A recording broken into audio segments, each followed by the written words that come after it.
The Center for Educational Media and the College of Education at Middle Tennessee State University are proud to offer professional development to K-12 educators in Tennessee through our online video library. These videos are aligned with standards set by the Tennessee Department of Education. For more professional development videos, check out our website at cem.mtsu.edu.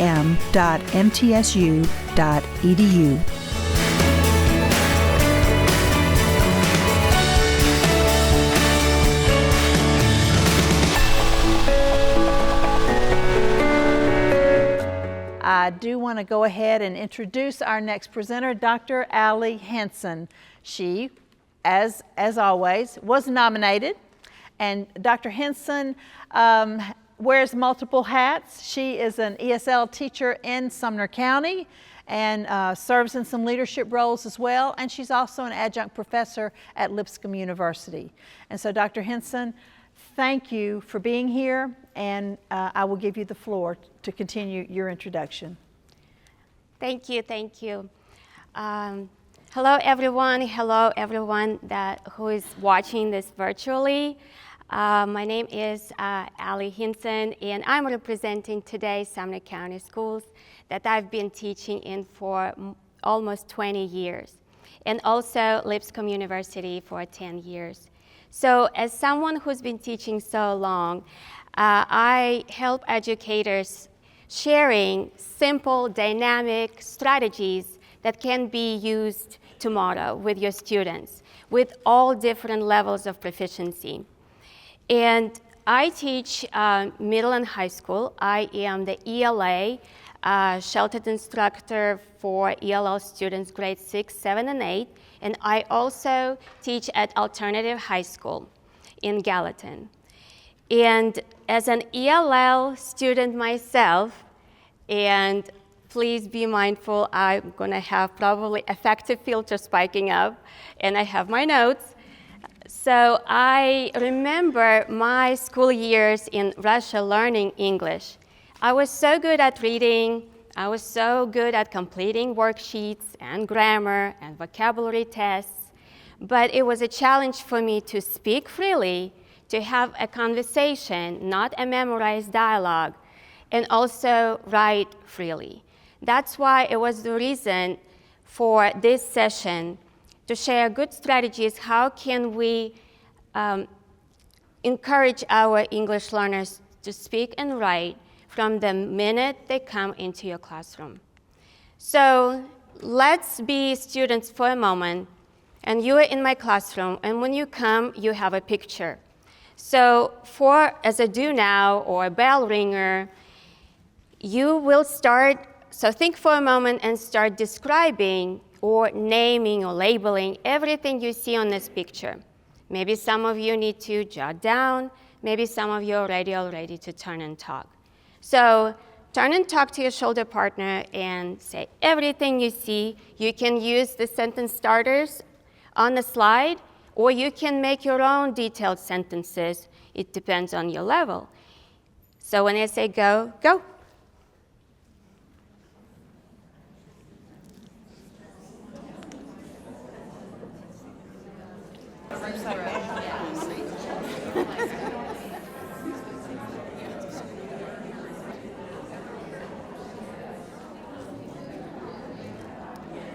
All right, let's get together in 3, 2, 1.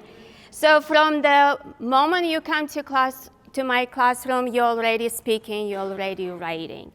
And the progression of this strategy, and you know what it is, it's poem. So I'm building on Mr. Mullen's presentation. It could be sentences with prepositional sentences and more detailed sentences. Or I could start with these images zoomed in, and then the next day to zoom out to a big picture. Or I could ask you to write captions for each picture. Or I could post these pictures around the room, and we would have sticky notes and have a sticky chat, or different color markers and write phrases and words and sentences. The more complex picture visual is, the more times we can recycle it, and we don't have to spend a lot of time looking for a good picture. If there are good two pictures, we can compare contrast, another opportunity. So this strategy is poem, based on the picture, or it could be also based on the video clip, 1 or 2 minute video clip that connects to your content, that you can also do sentences and turn and talk. I use this strategy 3-4 times a week, and we know that strategies and data should go along. So this is the result of consistency of using this simple strategy. All we need is just to find a picture that matches our content. And here is Diana's speaking and writing, because she was recording what she was writing. In October, she is talking and speaking about the topic that she knows. Also, you see those sentence stems. I see, I notice, I think, I wonder. She's using football for soccer.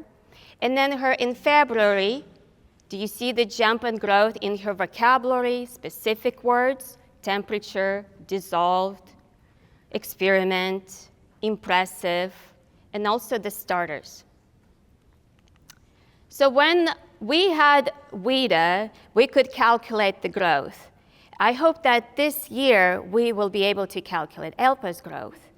But even without scores, we see the big growth and you see in the yellow box, over 7 months, growth in reading, in speaking, and in writing. From I see, I notice, I think, I wonder, to the attempt to type a multi-paragraph story. And now the great amazing, look at the growth of 2 in reading, speaking, and writing. So my question to you, please turn and talk and share. Many experts are here in this room. What skills do our English learners need to grow in speaking and writing? What skills? Turn and talk.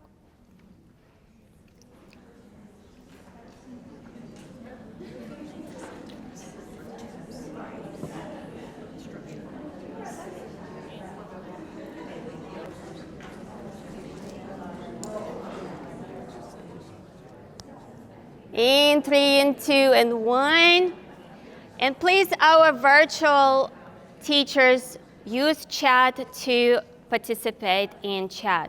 So I heard modeling, I heard vocabulary, a variety of specific words and transitions. And also how to respond to prompts, because how to understand the parts of the question. It is cultural. We know students who are going to talk and write in general things, right? Or who would go into really small details and you can return them back. And organize words in a sentence, and this is subject-verb agreement, syntax, so specific to English system. And also how to organize ideas into a good chunk of speaking, conversation, and also paragraph and essay. So as we look at our ELD standards, we see that speaking and writing as productive and interactive modalities in all of them. 8 out of 10 students need to speak and write to grow in their language proficiency. So speaking and writing tell us, teachers, students' comprehension, students' voice, thoughts, ideas, emotions, and growth, that all leads to academic success. And before speaking and writing, the cup of comprehension, the cup of vocabulary in our students' brain should be full, right? And we know that our students, some of our students and long-term English learners, they are very verbal. So they need to speak before they write because they are very reluctant writers. And some students, maybe newcomers, emergent students, and like myself, they need to write first and put things on a paper, check and recheck, and then be able to speak. And I really like this Halliday's language-based theory learning. This is the visual, is a great reminder of us, all teachers, that our students learn language. They learn second language, some of them learn third, fourth language, English. But we also need to know that and be reminded that we don't need to spend a lot of time on learning about language, how it works, syntax, vocabulary, but give our students the opportunity to learn language and content through language. When you don't use, you lose, right? So speech acts in speaking and writing are important. So that's why I put together 7 powers, and it's not only for writing, but also for speaking, because it goes hand in hand, and for reading. 7 types of strategies or resources or new ideas with different variations for you to feel empowered and for our students to feel supported and empowered. These 7 I use consistently. I'm a mom of 2 kids with after-school activities. I don't have time, like just you all. So these simple strategies that I'm presenting today, they're very simple and dynamic. So by the end of this presentation, you should feel empowered, all right? So the first one that we started as a bell ringer was poem. And here I need to note a few things. My sentence starters are color-coded, right? For a reason. So my blue I notice are for my newcomers. After we label everything on the picture, they can't finish these sentences. And then I push them to I think or I wonder.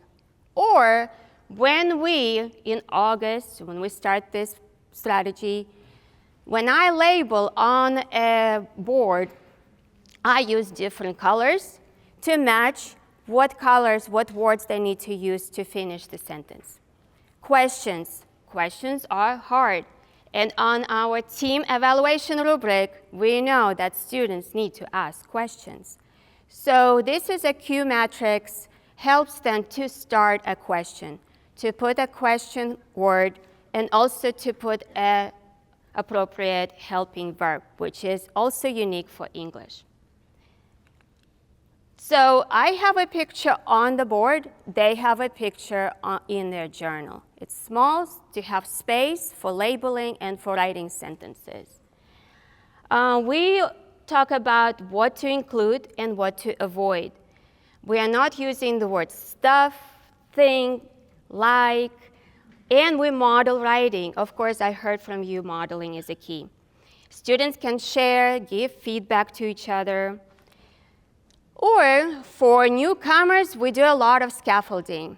We label everything. We're pointing on everything we see on this picture that is purposefully chosen for that particular lesson and content. And then we are sorting these words into nouns, verbs, and place. The next day would be adjective, nouns, and verbs. Or I would say, let's label everything nouns. Then let's label all actions you see on the picture. And while we're labeling, if you don't like to label everything, we're already sorting into the table. And after that, I model how I put these words together in a sentence. So I see people, what's the verb? Standing and holding, 3 words. What place? In competition. So I embedding grammar into my lesson just for a few minutes, but every day. I use this strategy like 4 days a week. 3 would be on the content, and maybe 4th time on regular, everyday life, or based on their interests. It could be 2 pictures. When students are labeling everything, they see the differences. They do partner talk, they write word bank, we do it, we model. It's all loud and brainstorming. And then I give them certain words for compare and contrast and model to write those academic sentences. Or we can slow down and do small groups. And here you see my 7th graders. They have different color markers for accountability. One student is using a picture when he can zoom out and use Google Translate. After that, I asked them to choose a speaker, and we rotate visiting different presenter of the sentences. So again, it's giving our students some leadership skills. Another good life hack is Chris Van Allsburg's pictures. The pictures that ignite interest and curiosity. The key here, even though it looks like sticky notes, partners need to work together because they need to discuss, they need to ask questions, and we partner newcomers and high-achieving, EL students. And then they help each other to write sentences on sticky notes. So let's move on to power of storyboard. All it is several pictures or pictures in a series. We have a question? We do. We have a question online. Before you move on to that question, did they develop their own newcomer curriculum? Did they develop their own newcomer curriculum? Not sure who they. Who they? Yeah. Me? She may be do referring I to develop? you. Okay. To you. Did you develop your own newcomer curriculum? So I teach ELA in Sumner County, and we're using Wit and Wisdom as our curriculum. And what I do with this curriculum as my foundation, I differentiated all different ways. So let me start with these pictures, and then let me go and do 5 minutes of phonics and foundations, and then I go to my curriculum that is differentiated to my newcomers who are in my classroom, who are my intermediate, and who are my long-term, who are been in ELL for several years. So we can use any curriculum and scaffold and differentiate instead of creating. If you have time, go ahead, create and share with us. Yeah, and there is a follow-up question to that. Did you, is it available online, or is it available for others to see the curriculum? Yes. Curriculum Wit and Wisdom that I use? Mm-hmm. Yes, it is. Okay. Greatminds.org. Yes. Okay, thank you. Okay, I hope I answered correctly. Power of storyboard, our second power. So we give students, instead of one picture, a series, a strip of pictures. And for students to describe each picture, you can go in various ways. They can create a story, they can brainstorm characters, setting, problem. And this is Christian. He's an emergent writer. He has 1 point, like level 1. He loves soccer. So what I did, I just put 4 squares on his paper, and after discussion with his partner, they started to write.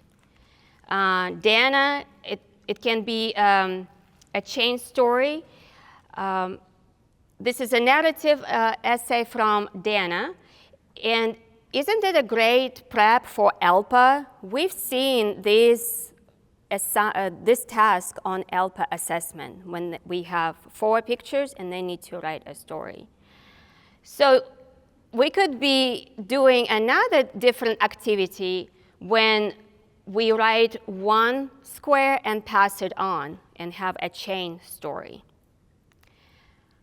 let's jump to Power of Sketches, where students already making their own visuals for themselves. It could be called sketch notes to text, stop and sketch. But this is Trigo. He is a 6th grade EL student who is very verbal, very active soccer player, but he can talk, but he would not write anything if I would give him a blank page to write. So we were reading the chapter book, and I was chunking. We would stop after every 2-3 pages, let them sketch and talk. At that moment, what do? I'm just pausing the chapter or pausing the read aloud. They are doing work, sketching, summarizing, talking, speaking in sentences, and it's a great note-taking skill. And after that, when I say summarize, write in paragraphs or write sentences, he has a great scaffold that he created for himself. Here, instead of 3 horizontal lines, I put another line, and now we are reading or listening to a read aloud. We're stopping, sketching, jotting, talking, and then we're writing more. And I have to share a great story that happened, like aha moment for me and tears in my eyes, like 2 weeks ago. I have a student from China. This is his 2nd school year, and he would figure out how to build a paragraph. He would figure out how to find a text evidence, but he would not speak. So we are reading Blood on the River. It's a story, fiction story about Jamestown. And I thought that I would be wasting his time, but his pictures saved the day. On this picture, he would draw Indians, the settlers. He would put muskets, swords, and even bubbles for speaking. So what is going on in his brain, I would never know until he showed me, either show me or sketch. So it's a very great tool for us teachers to see what's going on. Power of sentences. So we are moving on to sentences and boxes of different kinds, questions and corner notes that could be really used for poem, sketching, 1-sentence summary. Syntax is strict in English and it's different from other languages. So if we do this consistently, it's a habit for students to put things in order. And then we would brush on and polish on grammar and subject-verb agreement and other things. Speaking of expanding sentences, I really like the book, The Writing Revolution. And these are really great examples that we would start using tomorrow. So we are reading a book, and I would simply write a sentence, she had a plan. And then we would discuss who had a plan, when, and why. And then with modeling, we would put it together. The asterisk by when shows that when goes first, and then put a comma after, and then after that put things in order in a sentence.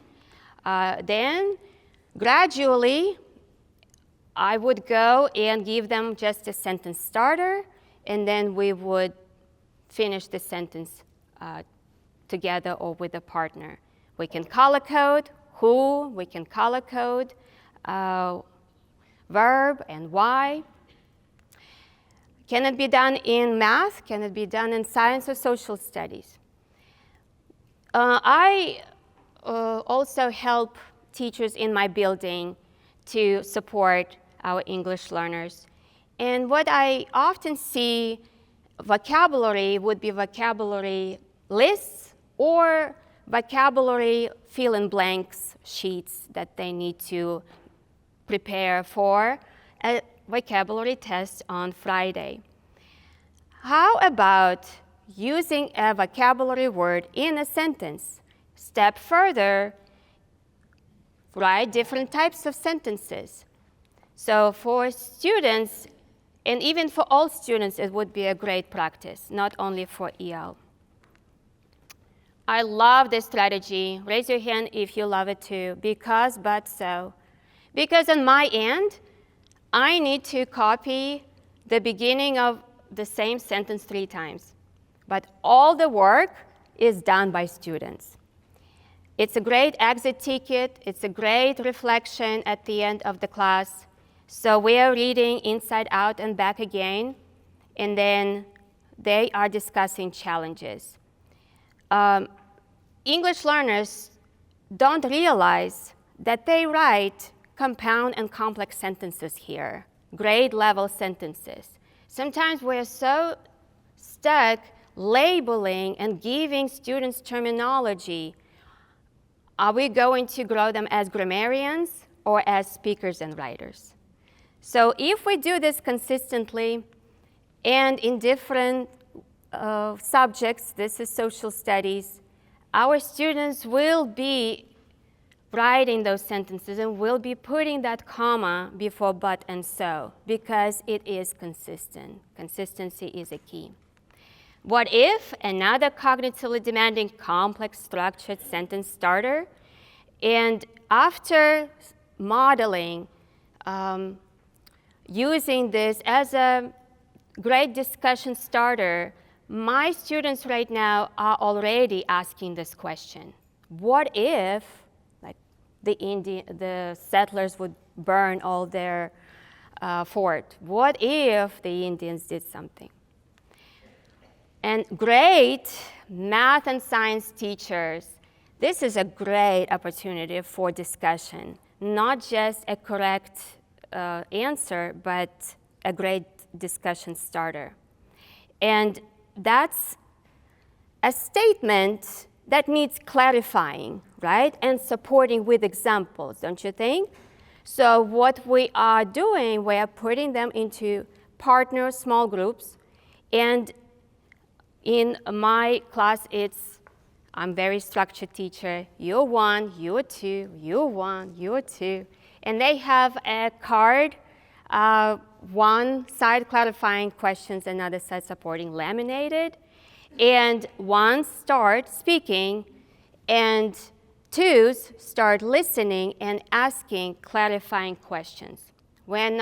So this will cover the problem for them just turn and talk, right? And then start talking about something else. They need to be also good listeners and really, like Jeff Zweers would say, converse, have a conversation. It could be anything that you already know and use. It could be accountable talk or academic conversation starters and stems. So, but if we put it in front of them for them to use it consistently, that will work for sure.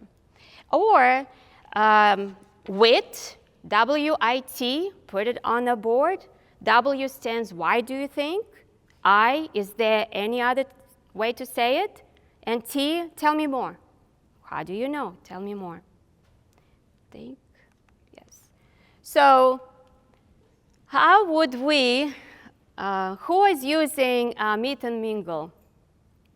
Or I'm a control teacher. Meet and mingle would give me into very high effective filter. So if you're like me, these are 2 strategies that work. If you have a lot of space in your room, inside and outside circle. Inside circle, they don't move, they always start first. The outside circle, rotate the partner. I like 2 lines. Line A, line B. Line 1, line 2. Line 1 never moves, always starts first. Line 2 rotates the partner 3 times or 4 if time allows. And then they are listeners and also start second. Each time students rotate, the students, here's the key, are expected to improve their language and their ideas by borrowing the ideas from the previous conversation. And I have a timer, and I time 30 seconds, line 1 is talking. I don't know, if you don't have notes, you can speak more and more and more, keep talking. So this is a great practice for ELPA when we're really on finish line and stretch, how for them to be really timed and talk more.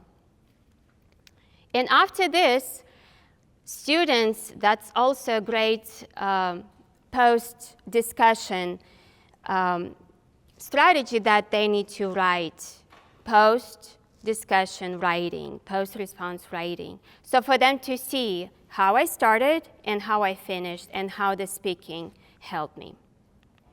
So what we are moving on to, from one sentence to a string of sentences to paragraphs.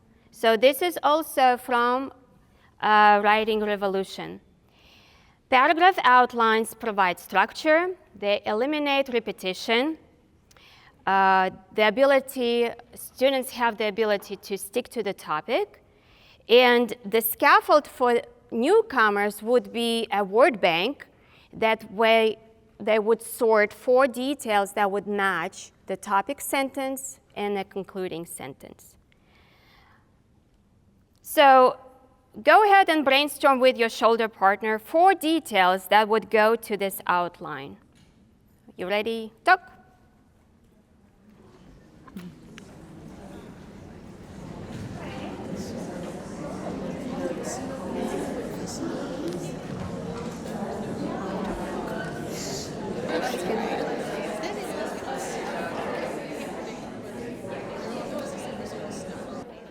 In 3, and 2, and 1, we can participate in this one, okay?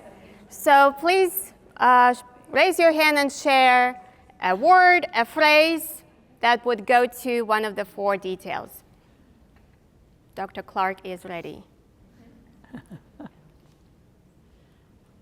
Our group kind of went a different direction, and we started using words like winter solstice, darkness, seasonal depression. And then we had a different conclusion than your concluding sentence.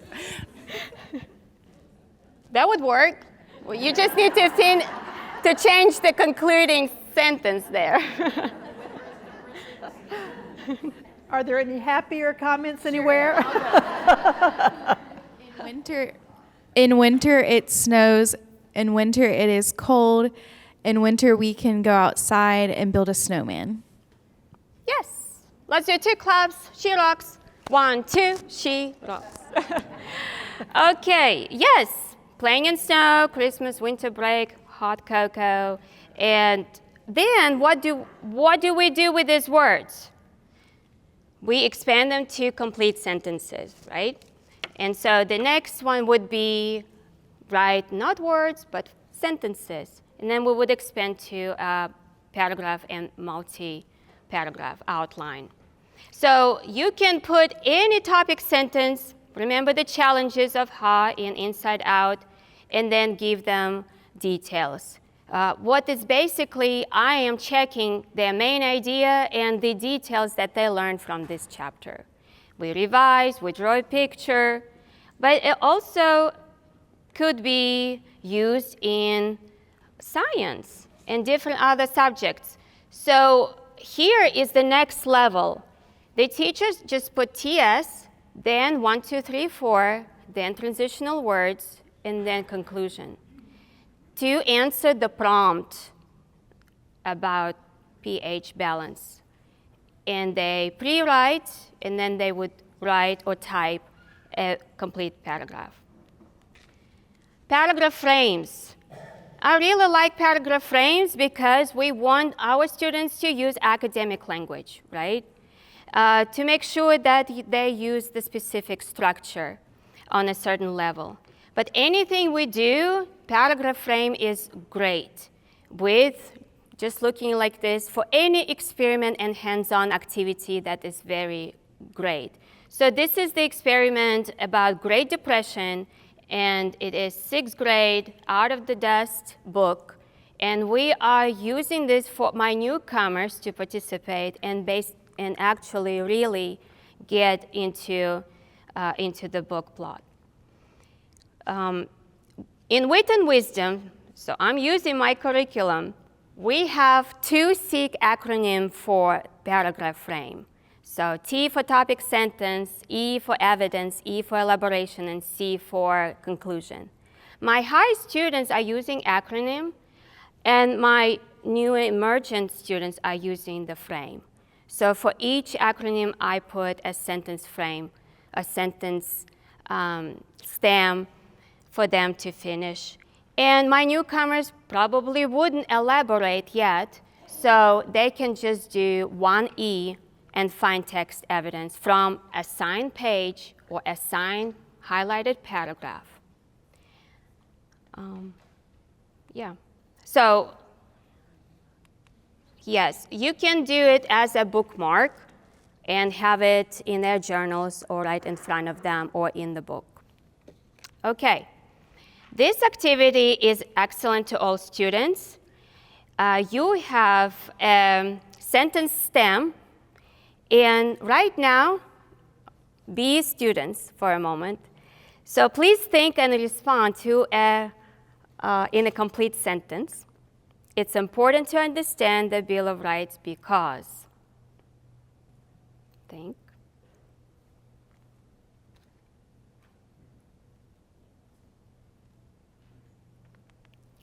Okay, roving paragraphs. So you're supposed to rove around the room and find a partner and share your sentence. Well, we can rove our chairs to the partner in front of you or behind you and share the sentence. Should we try? Let's try. Go.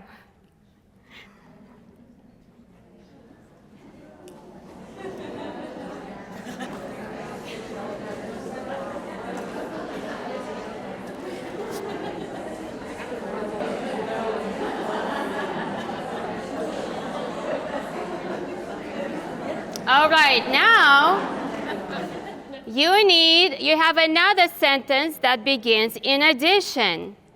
So try to finish, and you can write this sentence and rove again to a new partner, but you can borrow or steal your partner's response. This time when you rove, you share 2 sentences to a different partner. Okay? Let's try again.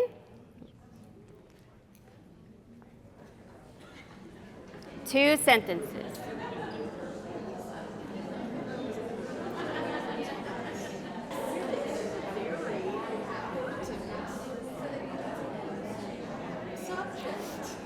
All right. And so we will do the same for 3rd and 4th sentence.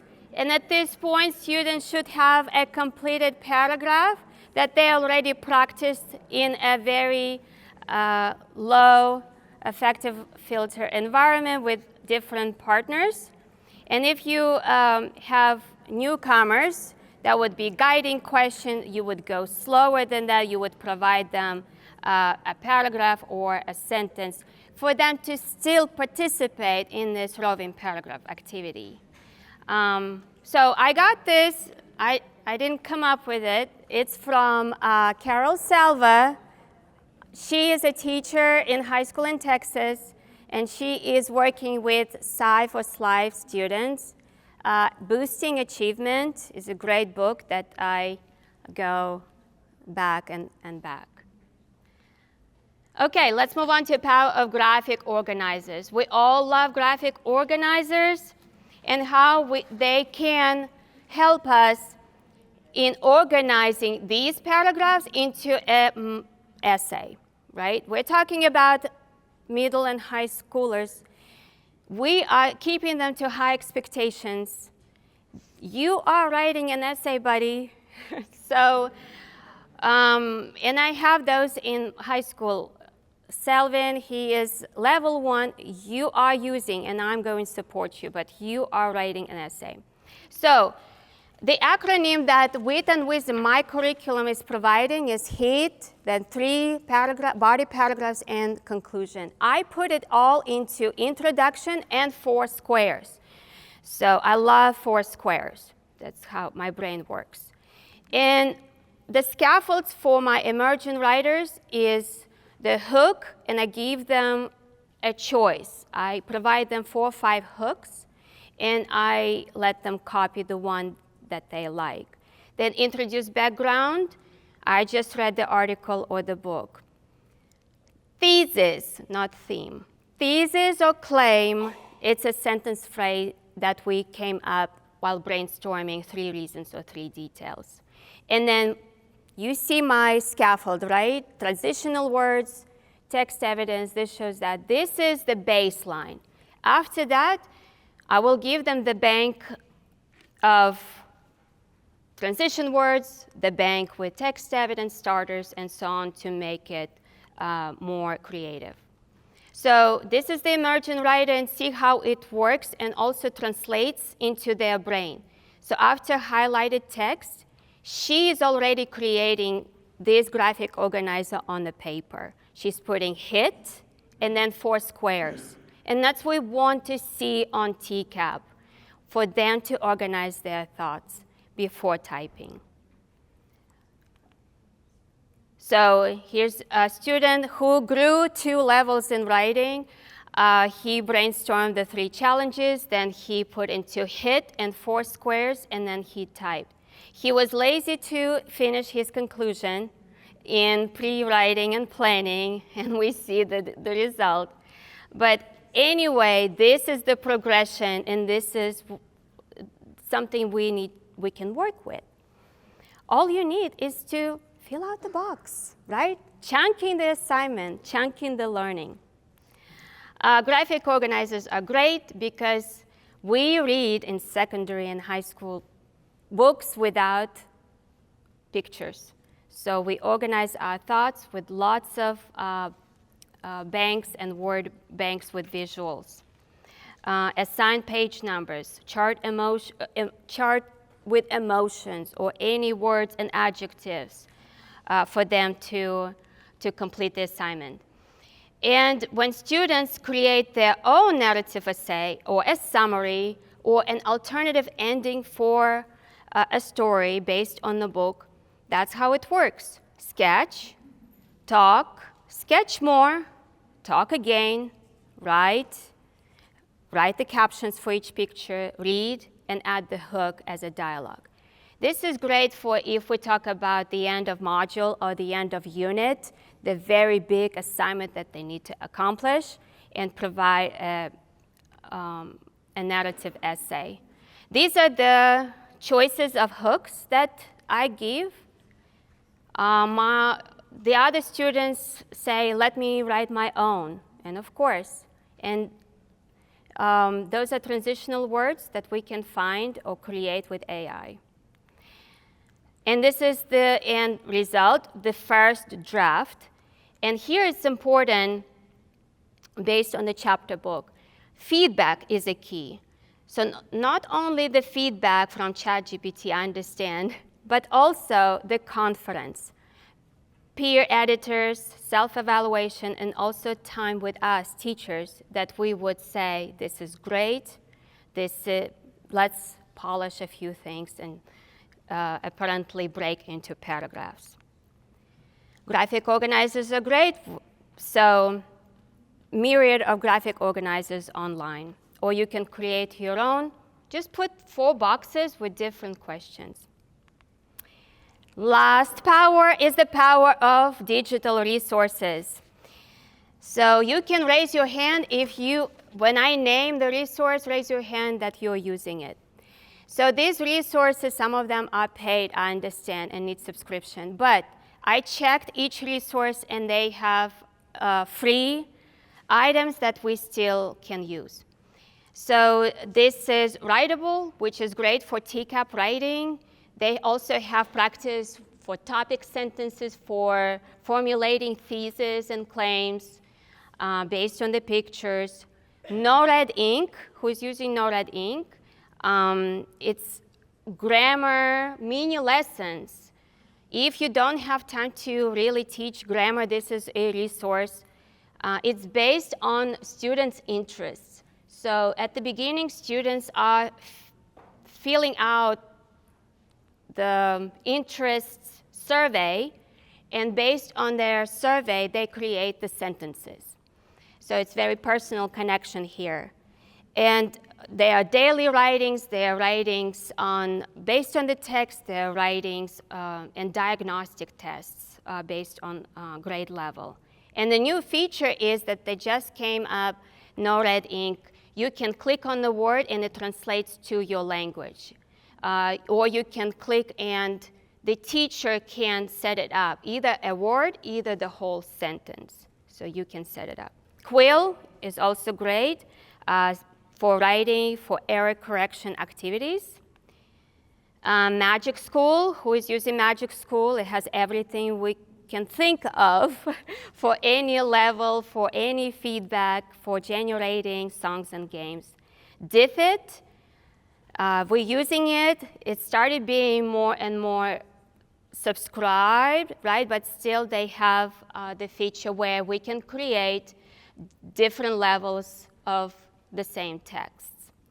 Pobble.com, great for speaking and writing prompts on 3 levels. Free feature is a picture of the day.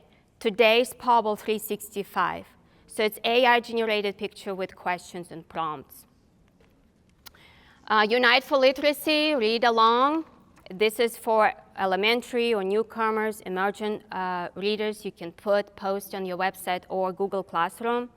ReadWorks, we love ReadWorks. Epic, get Epic, open a free account with your school email, and you can find audiobooks and videos for all ages. Here is All Things Animal. Those are educational channel of educational videos, perfect for speaking, just like poem. We would do everything we see, and also if it's a pair work, we can put one partner back to the screen and another partner has to tell everything he or she sees on that video. So we need to really create those situations that you have to speak up. You have to use language. All Things Topics, it's great for substitute plans, we know we're busy, or anything on any topic. Classroom Serial, these are funny texts, a very great alternative to fix-it sentences. So it's not just a sentence, but it's a short text that is funny or based on a real fact, and students find errors. News and Levels, current news, but short differentiated text with video, audio built in. Jeopardy Labs for your vocabulary games. And here with esolcourses.com with free digital lessons. And moving on to ESL, all related websites. These websites I use for Language Lab Day. You know, when you were in high school, you had foreign language, and it could be like a lab day where you speak and write and use dialogues. So our English learners need that day when they just focus on the language. So we would start with ESL video. Please preview each video. And then we would go to stations. Here's speaking station, writing, listening station. And it's a great way to organize your language day. And also, it's if I put them on a listening websites and start pulling kids to conference with them, check their vocabulary list, check their reading and writing. All right, I think this is it. Are you feeling powerful after all the 7 powers? I hope so. Simple, consistent, dynamic, Who is doing the work? Students, right? And I would like to finish my presentation with the final thoughts from Jeff Swears. Strive for messiness. Productive messiness is the key. Authentic communication as students learn language and content from each other.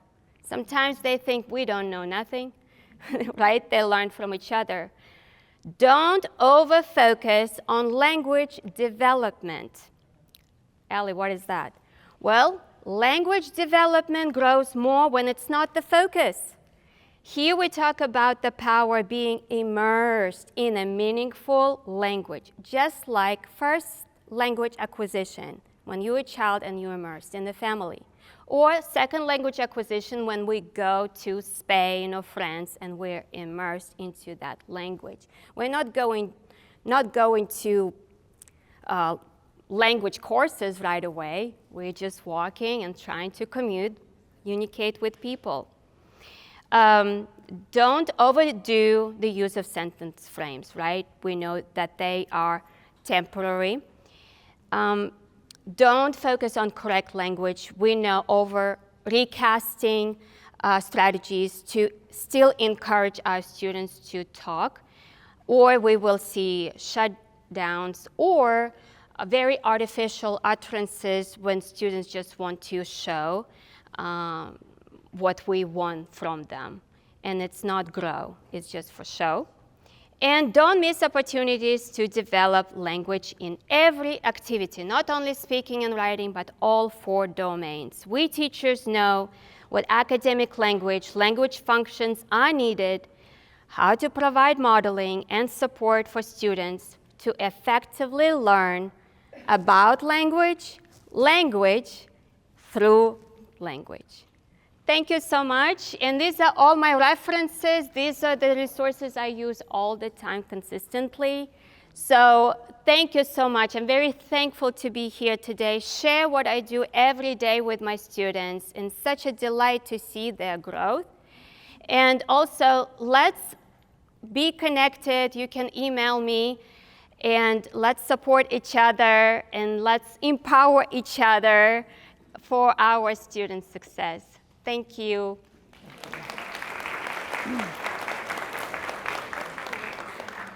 Now, do we have any questions? Dr. Henson's here, and this is a time for questions. Questions, anyone? Because she had a lot of information. For the 7 powers, was that something that you created, Yes. the poster? Yes. I always would present strategies, and that's my thing because I live through it every day in my classroom. And then I group them together into, let it be like a 7 or 7 powers. And then AI created this. Yes. We don't want overwhelmed teachers with so many resources, just like our students. And there's so many strategies all over. You probably know all more than just presented. Dr. Henson, this was great. You know, we had the early grades in our second session, and then she took us into middle and high school today, and so that was really nice. We had a request online for some information about SLIFE, and so this was very helpful in response to that. And also to Sandra in Kingsport City, who wanted to know, can we use these sessions for our gen ed teachers, was her question. And my answer is, please, yes, because these sessions that are recorded and posted on our website are to be used by anyone, anytime, at no cost. So they're on our website under PD videos. Gen ed teachers could benefit from this. And many districts do offer credit when they have viewed our videos.